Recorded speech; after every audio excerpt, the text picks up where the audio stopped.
Hello दोस्तों, आपका बहुत बहुत स्वागत है आपके अपने चैनल एमपी ऑनलाइन स्टडी पर। जैसे कि आपको पता है आज की जो वीडियो रहने वाली है वो हमारी पी ब्लॉक से रिलेटेड रहने वाली है। लेकिन मैंने जो लास्ट वीडियो में मैंने आपको बताया था एस ब्लॉक, तो एस ब्लॉक के जो एलिमेंट हैं, एस ब्लॉक के जो तत्व हैं, उनसे रिलेटेड जो इम्पोर्टेंट फैक्ट है पहले हम थोड़ा सा उस पर डिस्कशन करेंगे और उसके बाद जो है हमारा पी ब्लॉक स्टार्ट करेंगे।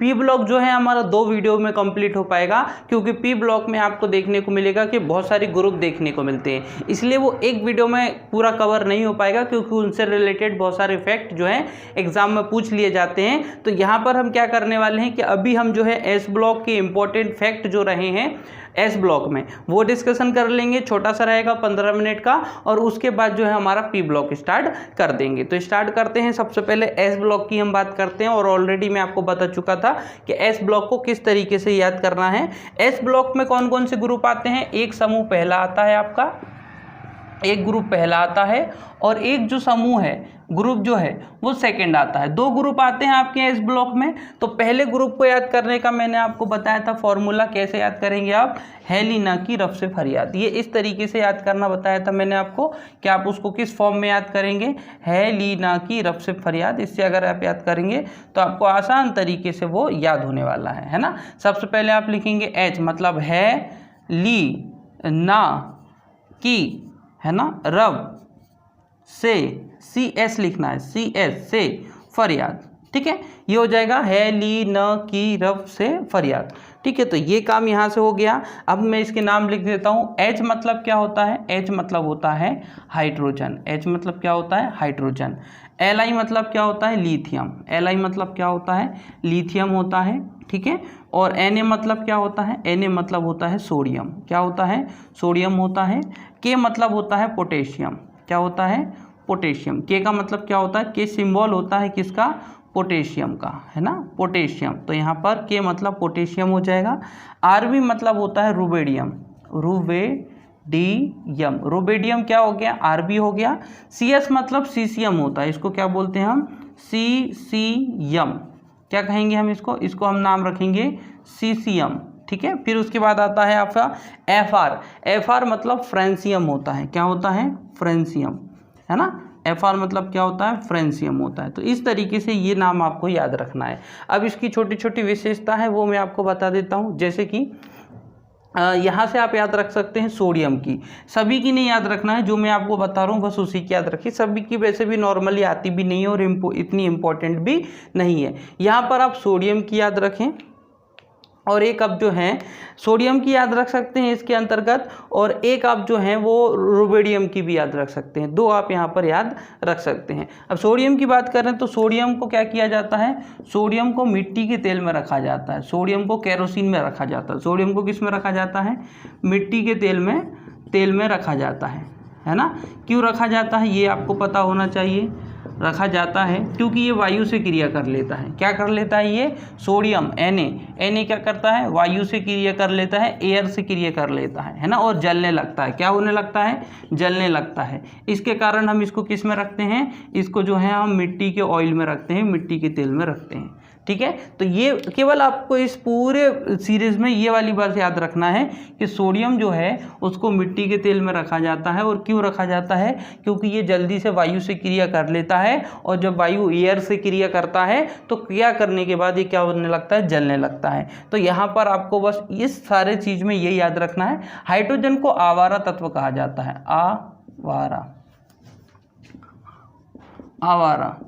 आवारा तत्व कहा जाता है। क्यों? क्योंकि इसका कोई स्थान निश्चित नहीं है। हाइड्रोजन को अभी कौन से ब्लॉक में रखा हुआ है? एस ब्लॉक में रखा हुआ है, लेकिन कभी कभी इसको जो है पी ब्लॉक का भी कहा जाता है, क्योंकि नॉर्मली ये इसके पास एक ही इलेक्ट्रॉन होते हैं, ये दान करता है। लेकिन अकॉर्डिंग टू रूल, अगर रूल के अकॉर्डिंग आप देखोगे तो इसको एक इलेक्ट्रॉन लेना चाहिए, लेकिन ये इलेक्ट्रॉन दान करता है। तो कभी इसीलिए इसको हम फिक्स इसका स्थान नहीं मानते कि इसको हम एस ब्लॉक में रखें या पी ब्लॉक में रखें। नॉर्मली देखा जाए तो हाइड्रोजन का स्थान तो कोई भी निश्चित नहीं कर पाया, चाहे आपके वो न्यूलैंड रहे हों, चाहे वो आपके फर्स्ट जो वैज्ञानिक आए थे वो रहे हों, है ना, डॉर्विन राइनर रहे हो, या फिर न्यूलैंड रहे हो, मेंडलीफ रहे हो, या फिर मोजले आए वो रहे हो। किसी भी साइंटिस्ट द्वारा हाइड्रोजन को एक पर्टिकुलर स्थान नहीं मिल पाया। क्योंकि इसके कैरेक्टर अलग अलग होते हैं, 2 कैरेक्टर दिखाता है ये, ठीक है। तो इसके लिए याद रखना कि आवारा तत्व किसको कहा जाता है, हाइड्रोजन को कहा जाता है। और सोडियम को कहाँ रखा जाता है, मिट्टी के तेल में रखा जाता है। क्यों? क्योंकि ये एयर से जल्दी से क्या कर लेते हैं, क्रिया कर लेती है और क्या कर होने लगती है, जलने लगती है। तो यहाँ पर केवल आपको यही चीज़ याद रखना है जो मुझे फैक्ट आपको बताना था। लेकिन जो ग्रुप सेकेंड है इसके जो एलिमेंट है वो इम्पॉर्टेंट है ना। ग्रुप सेकंड के जो एलिमेंट हैं वो थोड़े से इम्पॉर्टेंट हैं, उस पर आपको ज़्यादा फोकस देना है या फोकस रखना है। जैसे कि हम बात करते हैं, और इसको ट्रिक क्या बताई थी मैंने आपको ग्रुप सेकंड को याद करने की ट्रिक, बेटा मांगे कार स्कूटर बाप रोए। इस तरीके से आपको इसकी भी बॉक्स बना लेना है ना। और बॉक्स बनाने के बाद आपको कितने बॉक्स में याद रखना है, बेटा मांगे कार स्कूटर बाप रोए। बेटा मतलब BE, मांगे मतलब MG, कार मतलब CA, स्कूटर मतलब SR, बाप मतलब BA और R मतलब रोए, ठीक है। तो याद रखना बेटा मांगे कार स्कूटर बाप रोए, इस तरीके से आपको याद कर लेना है। फिर उसके बाद हम नाम लिख देते हैं। BA मतलब क्या होता है, इसका नाम होता है बेरिलियम। VA मतलब क्या होता है, इसका नाम होता है बेरिलियम। क्या होता है, बेरिलियम। MG मतलब क्या होता है, मैग्नीशियम, है ना, मैग्नीशियम। Mg मतलब क्या होता है, मैग्नीशियम होता है। Ca मतलब क्या होता है, कैल्शियम होता है, कैल्शियम होता है ना। Ca मतलब क्या होता है, कैल्शियम होता है। Sr मतलब क्या होता है, स्ट्रोंशियम होता है। क्या होता है, स्ट्रोंशियम, है ना। और Ba मतलब क्या होता है, बेरियम होता है। Ba मतलब क्या होता है, बेरियम, बेरिलियम नहीं, बेरिलियम तो ये लिखा हुआ है, बेरियम होता है। Ra मतलब रेडियम होता है। Ra मतलब क्या होता है, रेडियम होता है। Ra मतलब क्या होता है, रेडियम होता है। अब देखिए हम इनकी बात करते हैं कि किस में आपको क्या याद रखना है। देखो सबसे पहले मैग्नीज याद रखें यहाँ पर, क्योंकि यहाँ पर सबसे ज़्यादा इंपॉर्टेंट क्या है, मैग्नीशियम। और मैग्नीशियम की विशेषता ये है कि ये कहाँ कहाँ पाई जाती है, मैग्नीशियम की बात हो रही है तो ये जंतु और पादप दोनों में पाई जाती है। पेड़ पौधे, जीव जंतु पेड़ पौधे दोनों में पाई जाती है। किसकी बात हो रही है, मैग्नीशियम। अच्छा, अब ये पेड़ पौधों में क्या करती है, जो पेड़ पौधों प्लांट के अंदर, पौधों के अंदर मैग्नीशियम पाई जाती है, वो प्रकाश संश्लेषण की क्रिया में, प्रकाश संश्लेषण की क्रिया में क्या करती है, प्रकाश को अवशोषित करने का काम करती है। प्रकाश संश्लेषण की क्रिया में, प्रकाश संश्लेषण की जो क्रिया होती है, देखिए पौधों के अंदर जो प्रकाश संश्लेषण की क्रिया होती है, फोटोसिंथेसिस जो होता है, उसके अंदर प्रकाश को अवशोषित करने का काम करती है। प्रकाश को अवशोषित करने का काम करती है, प्रकाश को एब्जॉर्ब करने का काम करती है। कौन, मैग्नीशियम। तो पहली बात तो आपको ये याद रखना है मैग्नीशियम कि ये प्लांट में भी पाई जाती है और एनिमल्स में भी पाई जाती है, जीव जंतुओं दोनों में पाई जाती है। उसके साथ प्लांट में क्या करती है कि जो प्रकाश संश्लेषण की क्रिया होती है, फोटोसिंथेसिस जो होता है, उसमें प्रकाश को अवशोषित करती है। दूसरी बात आपको ये याद रखना है कि जीव जंतुओं के अंदर भी मैग्नीशियम पाई जाती है ना। मैग्नीशियम जो है जीव जंतुओं के अंदर भी मैग्नीशियम पाया जाता है, ये आपको याद रखना है। इसमें क्या करती हैं, मांसपेशियों का निर्माण करती है ना, मांसपेशियों का निर्माण, मांसपेशियों का निर्माण करती है। जीव जंतु के अंदर क्या करती है, ये मांसपेशियों का निर्माण करती है। तो हमारे शरीर में मैग्नीशियम पाई जाती है और ये मांसपेशियों का निर्माण करती है। प्लांट के अंदर भी मैग्नीशियम पाई जाती है, जो प्रकाश संश्लेषण की क्रिया में प्रकाश को अवशोषित करने लगती है, ताकि जो पेड़ पौधे हैं वो ज़्यादा प्रकाश लेकर जले ना, ठीक है, उनकी जो पत्तियां हैं वो ज़्यादा ना जल जाएं, इसलिए उसको अवशोषित करने का काम, लाइट को एब्जॉर्ब करने का काम कौन करती है, मैग्नीशियम करती है। कैल्शियम की बात तो आपको पता होगा कि कैल्शियम की क्या क्या विशेषताएं हैं। सबसे इंपॉर्टेंट विशेषता कैल्शियम की कि ये जो है दांतों में, है ना, बाल में, नाखून में, त्वचा में,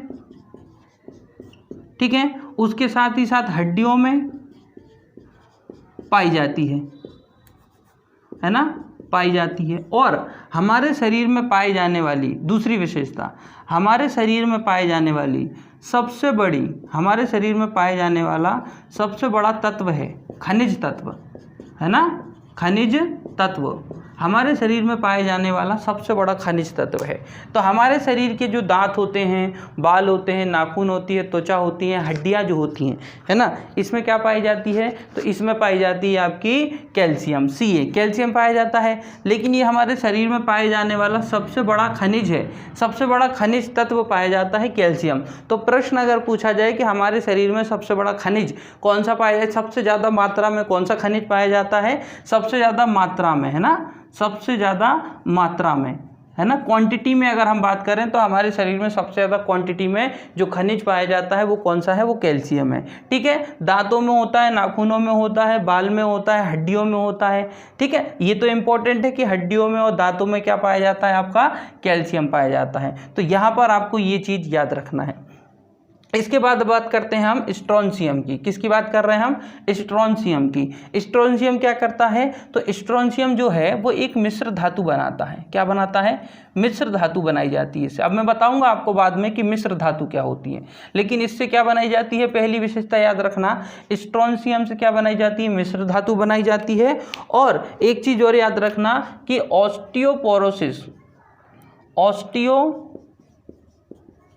ऑस्टियोपोरोसिस नामक की बीमारी को दूर किया जाता है।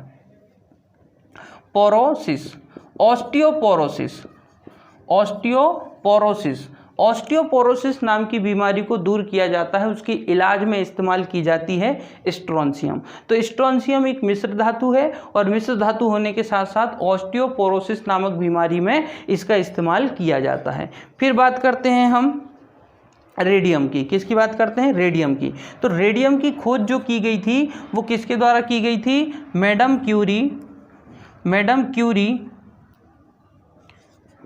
क्यूरी और पायरे द्वारा की गई थी। किसके द्वारा? पायरे द्वारा। मैडम क्यूरी और पायरे द्वारा जो है रेडियम की खोज की गई थी, जो एक रेडियो एक्टिव पदार्थ है। ये क्या है? एक रेडियो एक्टिव पदार्थ है। कैसा है? रेडियो एक्टिव पदार्थ। कैसा पदार्थ है ये? रेडियो एक्टिव पदार्थ है। तो यहाँ से आपके 2-3 फैक्ट निकल कर आ रहे हैं जो मैं आपको बता देता हूँ। पहला फैक्ट ये निकल के आया कि जो आपका, यहाँ से देख लेते हैं स्टार्टिंग से, जो आपका स्ट्रोंशियम है, पहली बात तो ये एक कैसा है? मिश्र धातु है।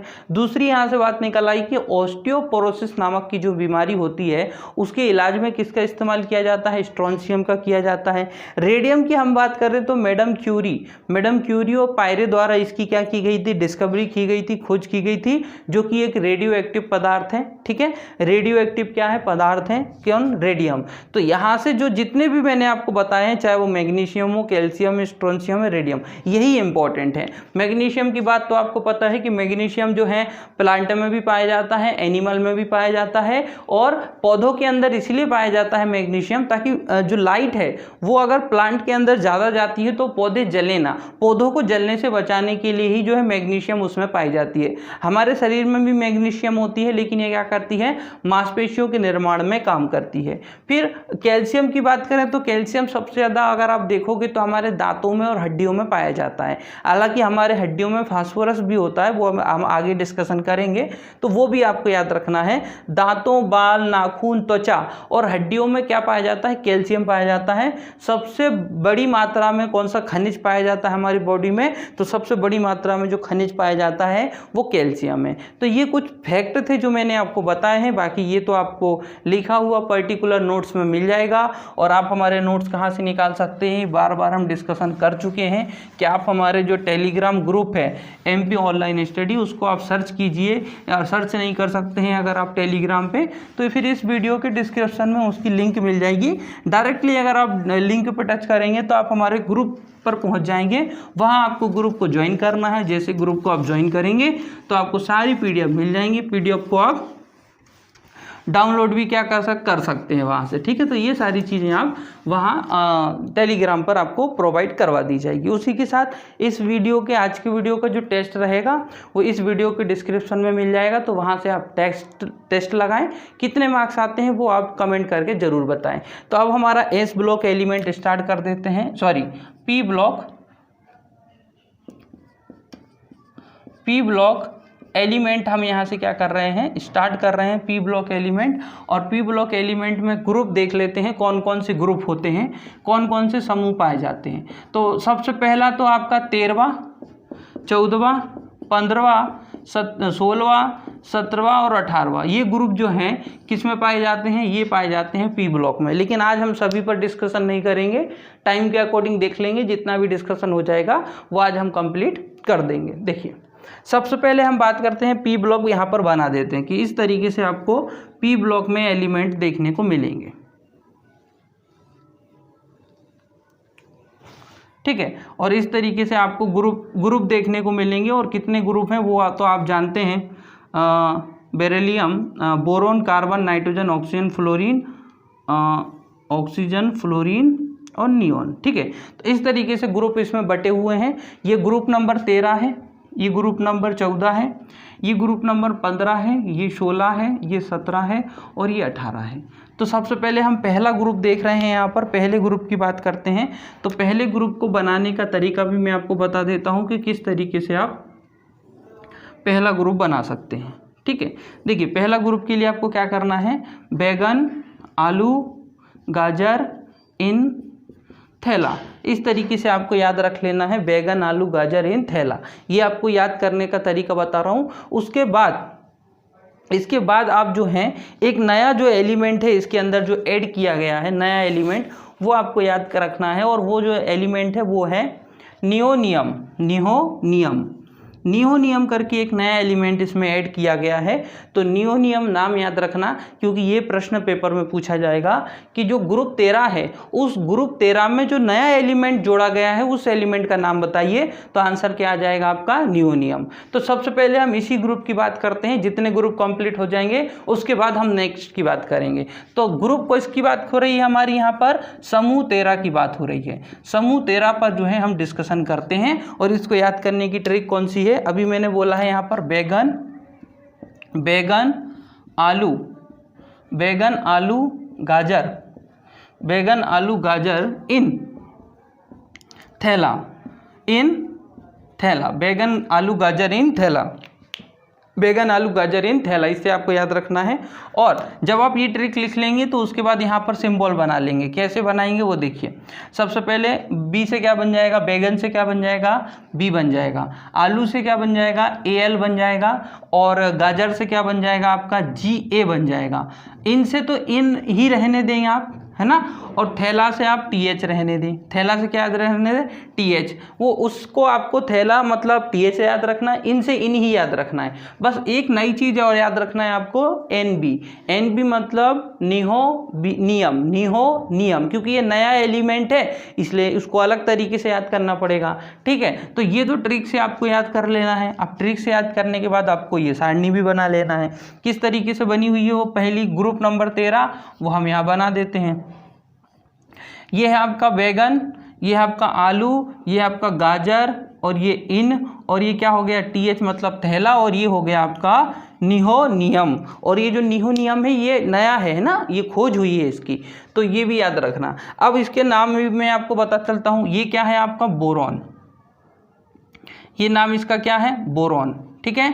फिर उसके बाद बोरॉन के बाद नहीं, नाम मैं अभी बता देता हूँ आपको। पहले हम थोड़ा सा इसके बारे में डिस्कशन कर लेते हैं। इसके बारे में ये डिस्कशन करना है कि ये जो ग्रुप 13 है इसमें आप किस तरीके से आपको देखने को मिलेगा कि इसका एटॉमिक नंबर कैसे निकालोगे। तो देखिए ग्रुप 13 का एटॉमिक नंबर निकालने के लिए सबसे पहले आपको क्या करना है कि ऊपर वाले का एटॉमिक नंबर आपको पता होना चाहिए। ऑलरेडी डिस्कशन कर चुके हैं।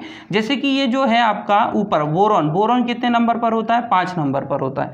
अब नीचे से नंबरिंग करते चलिए और इसको ऐड करते चलिए। देखिए यहाँ 32 करना है आपको, है ना, 32, 18, 18, 8, 8, इस तरीके से आपको याद रखना है। तो इस तरीके से एक बॉक्स छोड़ने के बाद, क्योंकि ये तो नया डिस्कवर हुआ है तो इसको अभी आप याद नहीं रखेंगे, इसके ऊपर से करेंगे। यहाँ 32, फिर यहाँ 18, यहाँ 18 और फिर यहाँ पर 8, इस तरीके से आपको याद रखना है। 32, 18, 18, 8, 8, 32, 18, 18, 8, 8 32 18 18 8 8। अब ऊपर आपको जाने की ज़रूरत नहीं है, यहीं से आप कर सकते हैं, उसको देख सकते हैं। सबसे पहले यहाँ देखिए कि यहाँ लिखा है 5, 5 मतलब बोरॉन। बोरॉन कितने नंबर पर है? 5 नंबर पर है। बोरॉन के आगे क्या लिखा हुआ है? 8। तो 5 में 8 जोड़ देंगे तो कितना हो जाएगा? 13। तो एल्यूमिनियम का नंबर क्या हो जाएगा? 13। फिर 13 में आप जोड़ देंगे 18। तो जैसे ही आप 13 में जोड़ेंगे 18 तो कितने होंगे? 31। कितने हो जाएंगे? 31। ठीक है। फिर 31 में जोड़ देंगे आप फिर से 18। 31 में क्या करेंगे आप? फिर से 18 जोड़ देंगे। तो 31 में जैसे ही आप 18 जोड़ेंगे तो आ जाएगा आपका 49। और इस 49 में आप जोड़ देंगे कितने? 32। और जैसे ही इस 49 में आप 32 जोड़ेंगे तो ये हो जाएगा आपका 81। क्या हो जाएगा? 81। अब इस 81 में आपको क्या करना पड़ेगा? 81 के अंदर आपको फिर से 32 जोड़ना पड़ेगा। जैसे 81 में आप 32 जोड़ोगे तो आपका सही आंसर 81। 81 में क्या करना है आपको? फिर से 32 जोड़ देना है, क्योंकि ये नया एलिमेंट है, तो नया एलिमेंट डिस्कवर हुआ है, इसलिए इसको थोड़ा अलग तरीके से ऐड करना पड़ रहा है। 3 और ये हो जाएगा आपको 113। क्या हो जाएगा?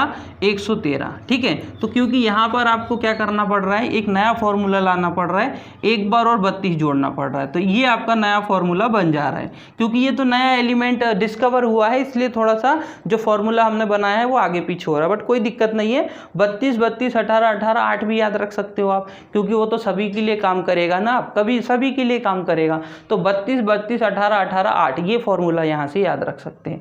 तो बोरॉन कितने नंबर पर है? 5 नंबर पर है। एल्यूमिनियम 13 नंबर पर है। फिर उसके बाद ये है आपका गैलियम। गैलियम 31 नंबर पर है। फिर उसके बाद अगर आप देखेंगे तो ये है आपका एट्रियम, है ना, थैलियम। उसके बाद कौन सा है आपका?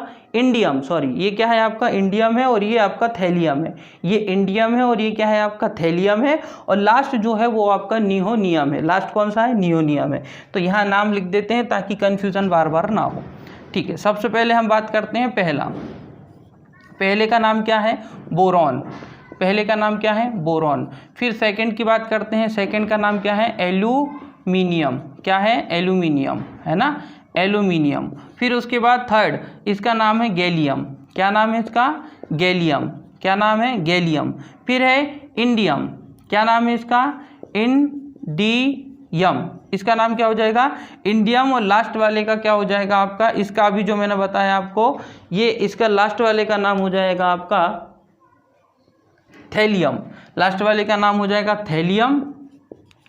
थैलियम। और इसके बाद जो नया डिस्कवर हुआ है इसका नाम क्या हो जाएगा? इसका नाम हो जाएगा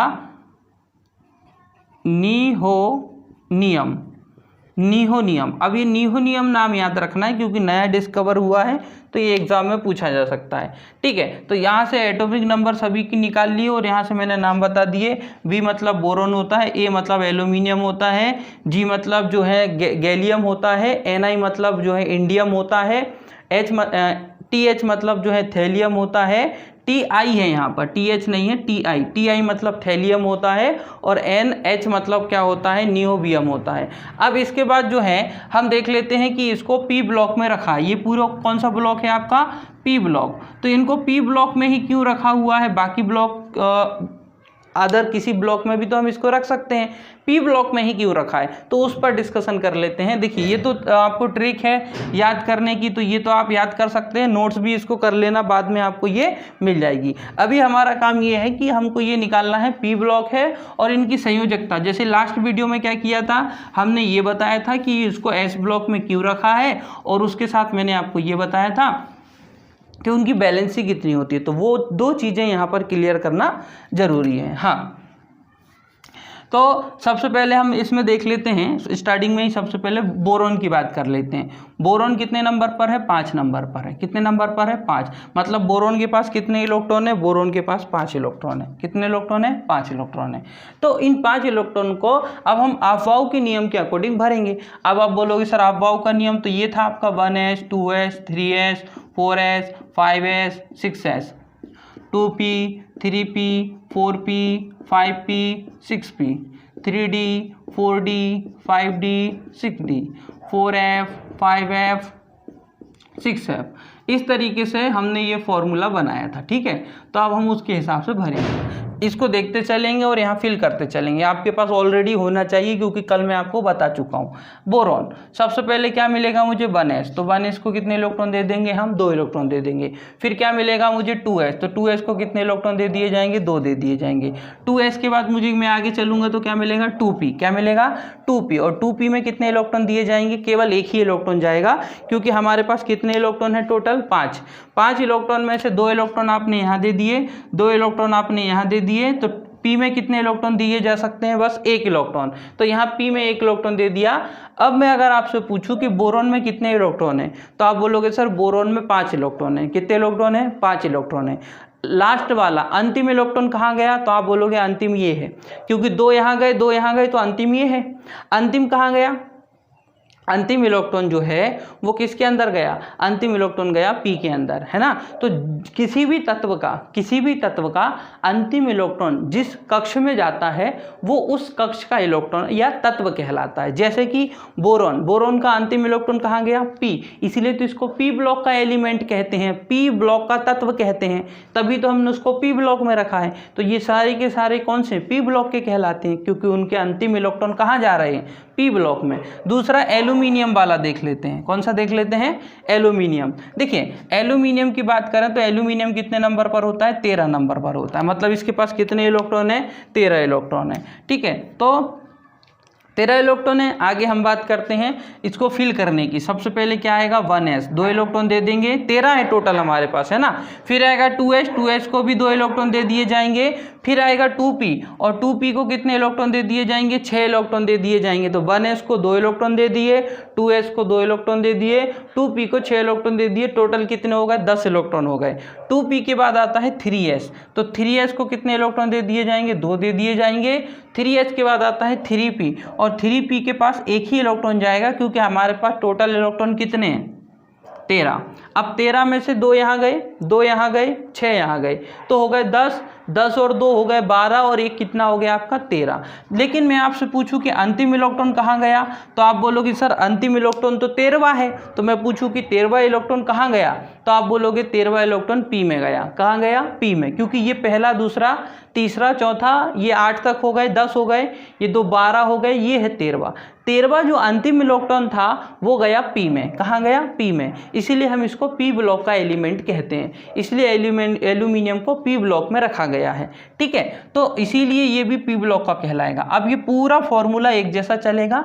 जैसे कि देखिए बोरॉन सबसे ऊपर था, इसको बोरॉन फैमिली भी कहते हैं क्योंकि ऊपर बोरॉन है ना, इसलिए इसको बोरॉन फैमिली भी कहते हैं। ये पूरी बोरॉन फैमिली कहलाती है। अब देखिए यहाँ क्या हो रहा है 2p1 हो रहा है, और यहाँ क्या हो रहा है 3p1 हो रहा है, मतलब आगे क्या होने वाला है 4p1, उसके बाद 5p1, उसके बाद 6p1, उसके बाद 7p1। ये आपका फॉर्मूला चलने वाला है, ठीक है। तो ये तो केवल मुझे बताना था, तो ये चीज़ आप याद रखना कि ये P ब्लॉक में क्यों है, क्योंकि इनका अंतिम इलेक्ट्रॉन P ब्लॉक में ही जाता है, इसलिए इनको P ब्लॉक में रखा गया है।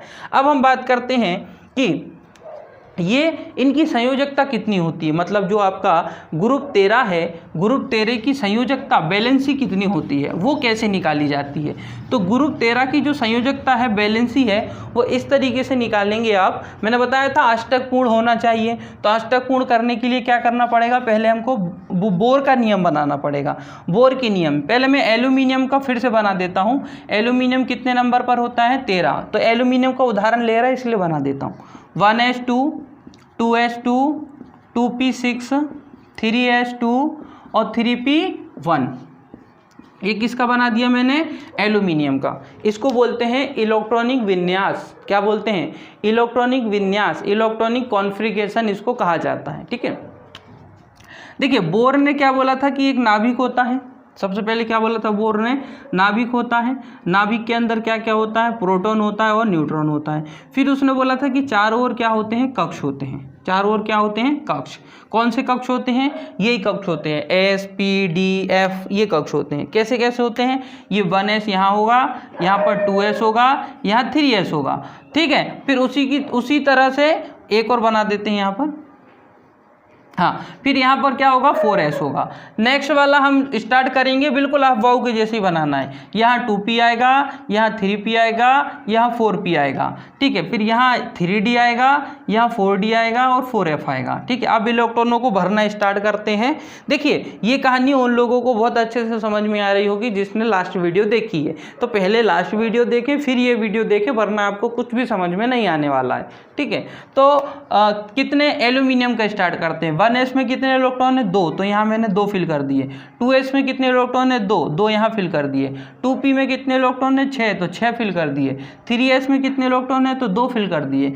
3p में कितने इलेक्ट्रॉन है 1 है, तो 1 फिल कर दिया। अब देखिए यहाँ पर इसकी तो ज़रूरत नहीं पड़ी, तो इसको हम हटा देते हैं क्योंकि वो तो पूरी तरीके से ब्लैंक है। अब मुझे बताइए कि जो एल्यूमिनियम है उसके अंतिम कक्ष में कितने इलेक्ट्रॉन हैं।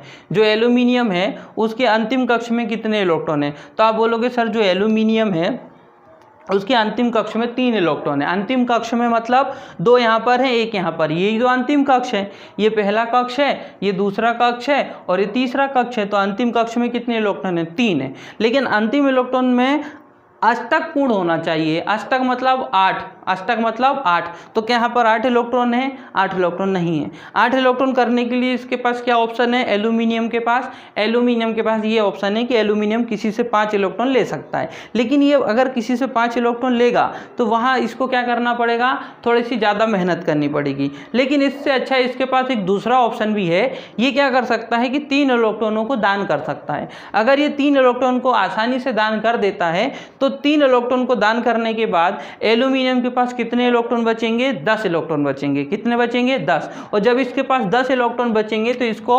1s2 2s2 और 2p6 तक ही रहना पड़ेगा, यहाँ तक ही रहना पड़ेगा, क्योंकि यहाँ तक 10 कंप्लीट हो जाएंगे। और जब 10 कंप्लीट यहाँ तक हो जाएंगे तो हमको 3s नहीं बनाना पड़ेगा और 3p नहीं बनाना पड़ेगा। मतलब 10 इलेक्ट्रॉन यहाँ तक कंप्लीट हो जाएंगे अगर एल्यूमिनियम 3 इलेक्ट्रॉन दान करता है। तो एल्यूमिनियम के पास बचेंगे, क्योंकि अभी 13 है, 3 दान कर देगा तो कितने बचेंगे 10। तो 10 को ऐसे बनाएंगे 1s2 2s2 2p6।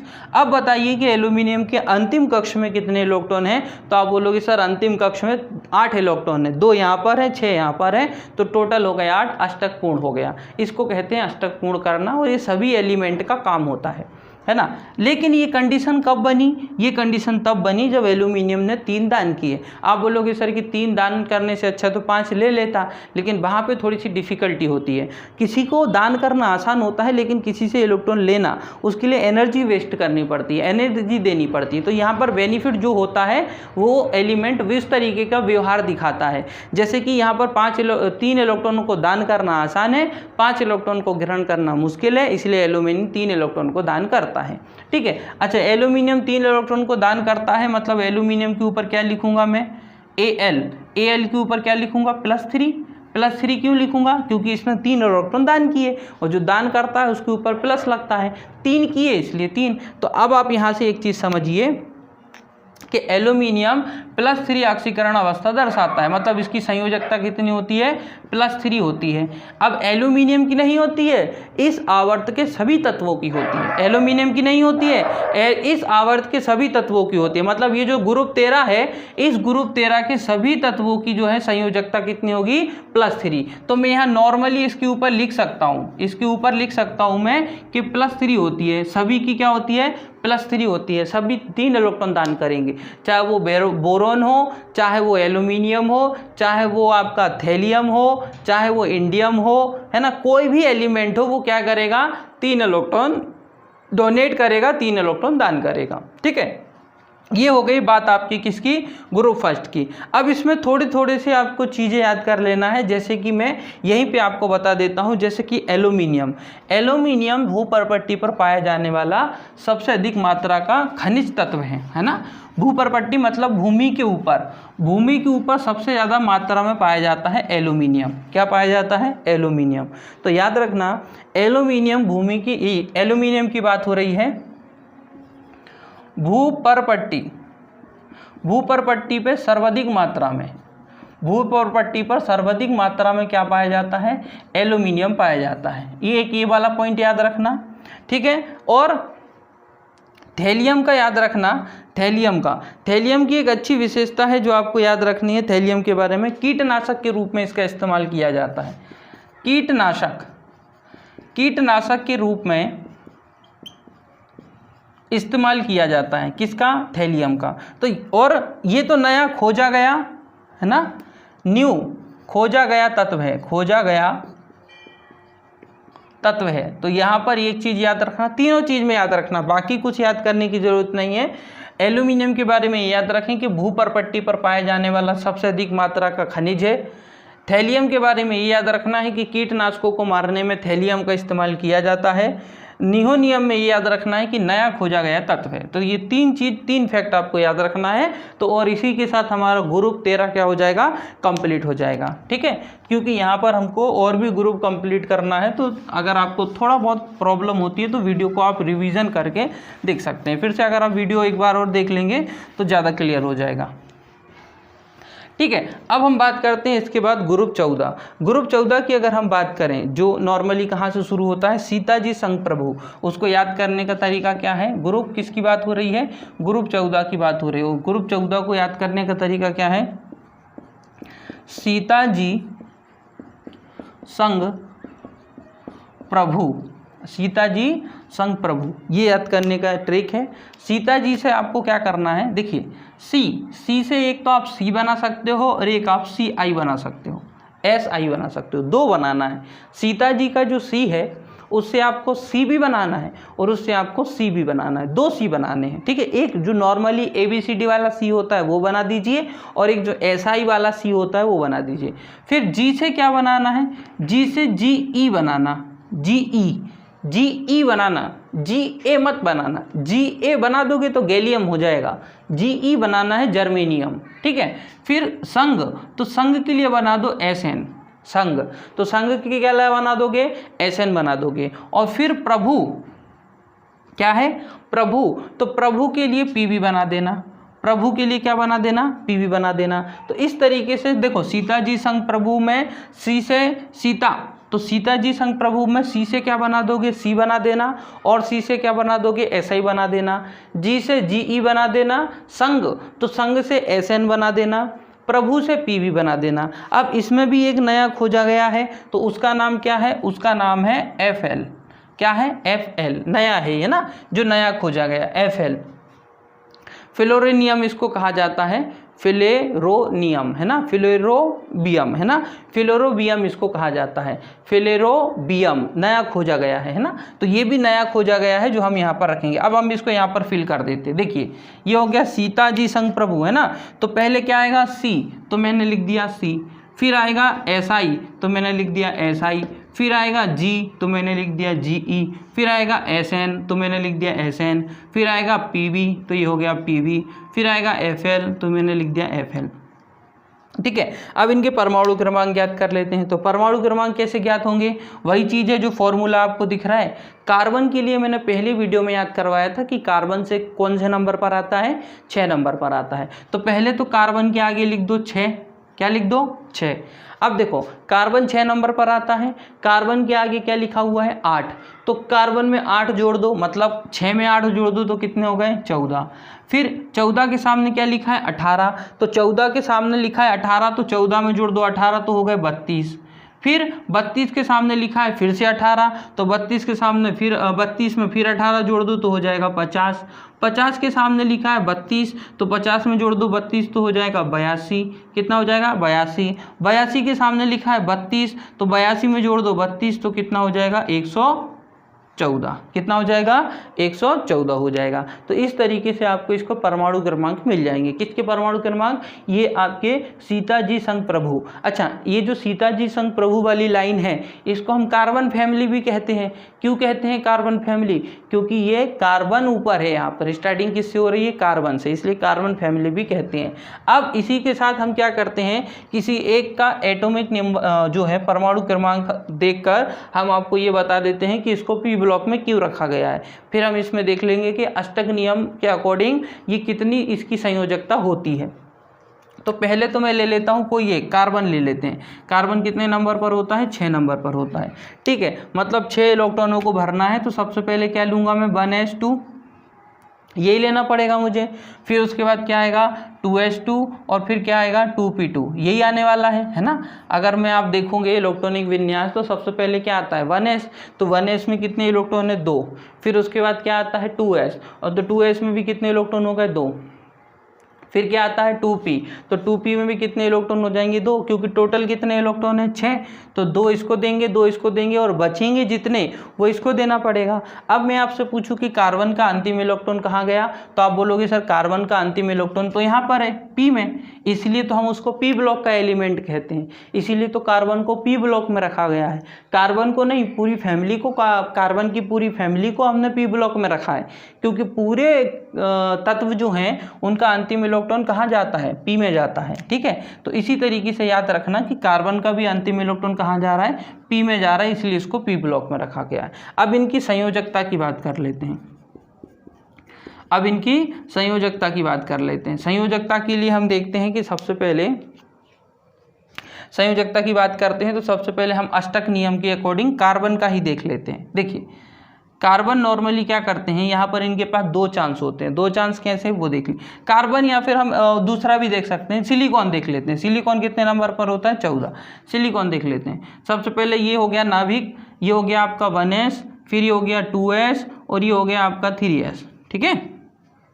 इसके हिसाब से देख लेते हैं, ये हो गया नाभिक, ये हो गया 1s, ये 2s, ये 3s, ये 2p, ये 3p, है ना, और यहीं पर आपका 3d हो जाएगा, ये 3p और यहीं पर 3d हो जाएगा, है ना। हम किसका देख लेते हैं, हम देख लेते हैं आपका सिलिकॉन का।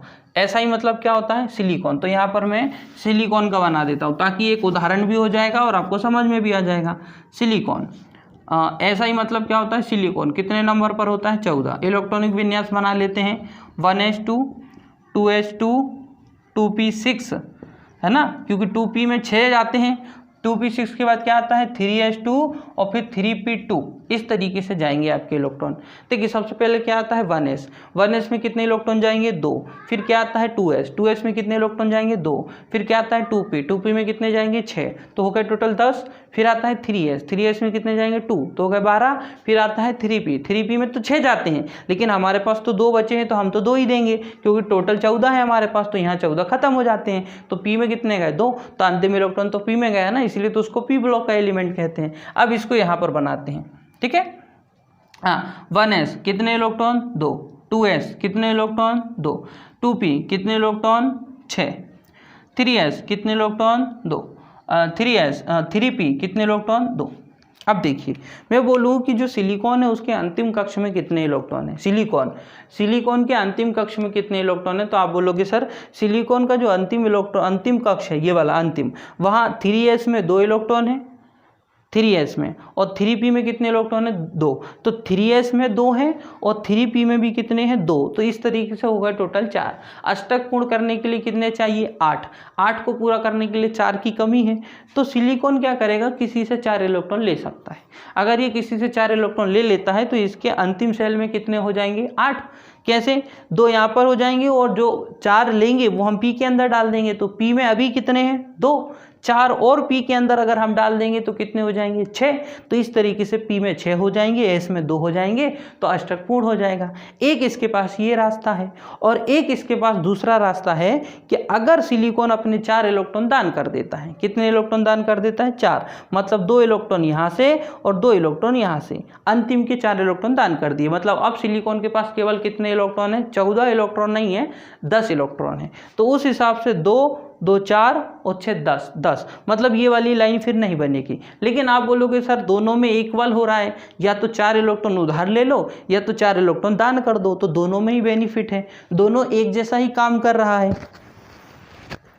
तो यहाँ पर सबसे बड़ी विशेषता ये है कि जो कार्बन वाली फैमिली है ये 2 काम करती है, या तो 4 इलेक्ट्रॉन दान कर देती हैं या तो 4 इलेक्ट्रॉन डोनेट कर देती हैं। ये डिपेंड करता है कि सामने कौन सा एलिमेंट है। अगर मान लो सामने वाला लेने वाला है तो कार्बन देने वाला बन जाएगा, और अगर मान लो सामने वाला देने वाला है तो कार्बन लेने वाला बन जाएगा। तो इस तरीके से ये तत्व काम करते हैं। तो यहाँ पर 2 कंडीशन बनेगी, या तो कार्बन वाली जो फैमिली है ये पूरी फैमिली या तो 2 इलेक्ट्रॉन दान 4 इलेक्ट्रॉन दान करेंगे या तो 4 इलेक्ट्रॉन लेंगे। ठीक है। तो हम इनके ऊपर दो तरीके के सिंबल लगाएंगे, या तो मैं बोलूँगा +4 या तो मैं बोलूँगा -4। आप समझ चुके होंगे ये क्यों। या तो ये 4 इलेक्ट्रॉन ले सकते हैं, जब लेंगे तो -4 लगेगा, या तो ये 4 इलेक्ट्रॉन दे सकते हैं और देंगे तो +4 लगेगा। तो इस तरीके से इनकी संयोजकता +4 और -4 हो सकती है, ठीक है। ये सिलिकॉन वाले की मतलब कार्बन फैमिली की। अगर इसमें कोई डिफिकल्टी हो तो आप कमेंट करके ज़रूर बताएं, उसके लिए हम अलग से सॉल्यूशन कर लेंगे, ठीक है। इसके बाद अब थोड़ी सी हम इसमें विशेषताओं के बारे में डिस्कशन कर लेते हैं कि जो कार्बन फैमिली है उसकी क्या विशेषताएं हैं। तो देखिए कार्बन में सबसे इम्पोर्टेंट तो कार्बन ही है। कार्बन फैमिली में सबसे इम्पोर्टेंट क्या है, यहाँ बना देता हूँ मैं। कार्बन फैमिली में सबसे ज़्यादा इम्पोर्टेंट क्या है, कार्बन स्वयं सबसे ज़्यादा इम्पोर्टेंट हो जा रहा है। यहाँ पर कार्बन है, फिर सिलिकॉन है, कार्बन है, सिलिकॉन है, जर्मेनियम है ना, टिन है, ये आपका विस्मित है और फ्लोरीन है। ये तो नया है, खोजा गया है। अब इनके नाम लिख लेते हैं। सबसे पहले हम देखते हैं सी मतलब क्या होता है, कार्बन। सी मतलब क्या होता है, कार्बन। एसएन मतलब क्या होता है, सिलिकॉन। क्या होता है, सिलिकॉन, ठीक है। फिर जर्मेनियम, जी मतलब क्या होता है, जर्मेनियम। क्या होता है, जर्मेनियम। सीएन मतलब क्या होता है, क्योंकि ये जो नया नाम है, सीएन मतलब होता है टिन। सीएन मतलब क्या होता है, टिन, है ना। और पीवी मतलब होता है लेड। क्या होता है, लेड, जिसको सीसा भी कहते हैं। क्या कहते हैं, सीसा, ठीक है। और ये तो नया है, फिलेरोबियम। फिलेरोबियम इसका नया नाम है ना। जो फिलेरोबियम जो है वो एक नया एलिमेंट है। देखिए कार्बन इम्पोर्टेंट है। कार्बन के अपर रूप होते हैं दो, एक होता है हीरा और एक होता है ग्रेफाइट। क्या क्या होता है, हीरा होता है और ग्रेफाइट होता है। ये दो चीज़ आपको याद रखना है, हीरा और ग्रेफाइट। हीरा कैसा होता है, ठोस होता है। ग्रेफाइट कैसा होता है, मुलायम होता है, ठीक है। हीरा क्या होता है, हीरा विद्युत का कुचालक होता है और ग्रेफाइट विद्युत का सुचालक होता है ना। ये याद रखना है आपको। ये दो चीज़ तो बहुत ज़्यादा इम्पोर्टेंट है ना। हालांकि चमकदार तो दोनों ही होते हैं, दोनों ही कार्बन के अपर रूप हैं, कार्बन के ही रूप हैं। कार्बन के ये दो अपर रूप बहुत पूछे जाते हैं। कार्बन के दो अपर रूप बताइए, तो आप बोलना हीरा और ग्रेफाइट हैं। हीरा ठोस होता है, ग्रेफाइट मुलायम होता है। पेंसिल होती है ना, जो पेंसिल की नोक, वो ग्रेफाइट की बनी होती है। बाकी हीरे तो सबके घर पे होंगे ही, है ना। तो हीरा और ग्रेफाइट की बात हो रही है। तो हीरा और ग्रेफाइट में हीरा ठोस होता है, ग्रेफाइट मुलायम होता है। फिर ठोस में अगर आप देखोगे तो हीरे की बात करें तो हीरे के अंदर इलेक्ट्रिसिटी प्रोवाइड नहीं करती, इलेक्ट्रिसिटी को कंडक्ट नहीं करता हीरा, है ना। तो हीरा जो है विद्युत का कुचालक होता है, इसके अंदर से इलेक्ट्रिसिटी पास नहीं होती। लेकिन जो ग्रेफाइट होता है वो विद्युत का क्या होता है, सुचालक होता है, इलेक्ट्रिसिटी पास हो सकती है। ये वाली विशेषता यहाँ याद रखना।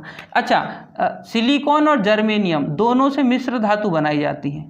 क्या बनाई जाती हैं, मिश्र धातु। ये मैं अलग से समझाऊंगा आपको मिश्र धातु क्या है, लेकिन सिलिकॉन और जर्मेनियम का इस्तेमाल मिश्र धातु बनाने में किया जाता है, ये याद रखना।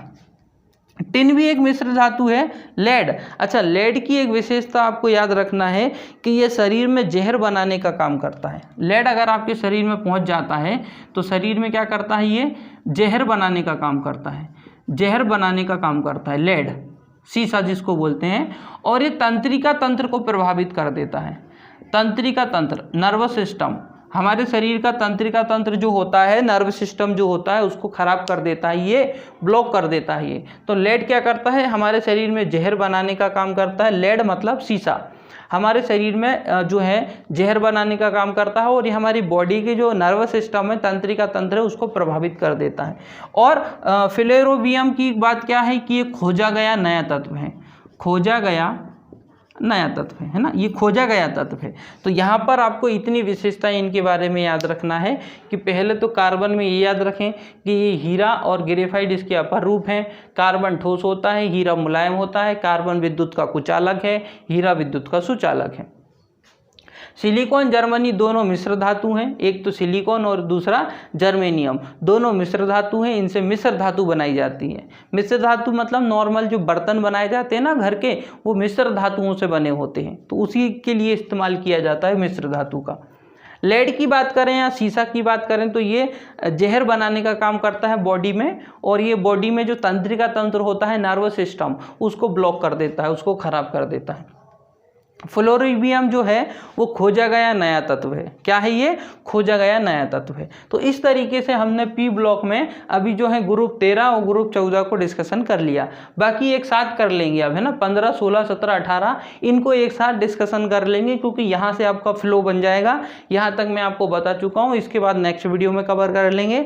अभी आज आपका काम क्या बन रहा है, जो आपको बहुत ज़्यादा इंपॉर्टेंट काम करना है, जो आप लोग नॉर्मली कुछ लोग ही कर रहे हैं, सभी को करना है। अगर आप वीडियो देख रहे हैं तो ईमानदारी से वीडियो को पूरा देखें, और अगर जिसने देखा है बहुत अच्छी बात है, आप टेस्ट लगाएं। टेस्ट लगाने के बाद पीडीएफ लें, और उसके बाद कोई डाउट निकलता है पीडीएफ पढ़ते समय तो डाउट क्लियर कीजिए, कमेंट बॉक्स में कमेंट कीजिए, ताकि हम आपके डाउट क्लियर कर सकें। और इसके साथ अगर कोई आ रहा है वीडियो को देख रहा है तो वो टेस्ट भी दें।